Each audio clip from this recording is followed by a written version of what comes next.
उडेरोलाल मां सिंधियाना news network reporter सुमार छुटो मूजिब असां सिंध जे इंच इंच जी हिफ़ाज़त ऐं चौकीदारी कंदासीं। सिंध जे हिक इंच ते धारे खे कब्ज़े करण न ॾींदासीं। अहिड़नि ख़्याल जो इज़हार JUI सिंध जे जनरल सेक्रेटरी मौलाना राशिद महमूद सुमरो ॻोठ बाऊ ख़ान पठाण में जमियत जे टिकट तां UC बाऊ ख़ान पठाण तां कामयाब थियल पैनल जे चेयरमैन मौलाना अहमद अली ख़ासखेली ऐं अब्दुल हफ़ीज़ खोसो पारां खेसि ॾिनल आजियाणे में ख़िताब कंदे कयो। हिन चयो त इमरान जेकॾहिं अञा इक़्तिदार में रहे हा त मुल्क तबाह थी वञे हा।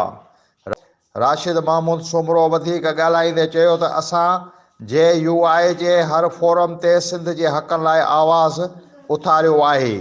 असां गूंगा थी न वेठा आहियूं। जेसीं ताईं सिसीअ में साह वाहे माठ न वेंदासीं।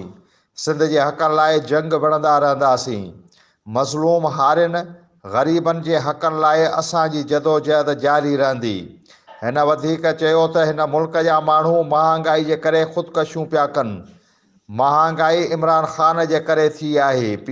PTM इमरान ख़ान खे इक़्तिदार मां ॿाहिरि कढी मुल्क बचायो आहे। उन मौक़े ते UC बाऊ ख़ान पठाण जे नए मुंतख़ब चेयरमैन मौलाना अहमद अली ख़ासखेली, मोहम्मद हुसैन ख़ासखेली, हाजी ग़ुलाम रसूल ख़ासखेली, ग़ुलाम रसूल खोसो, अब्दुल हफ़ीज़ खोसो ऐं ॿियनि वॾी तइदाद में राशिद महमूद सुमरो खे अजरकूं ओढायूं।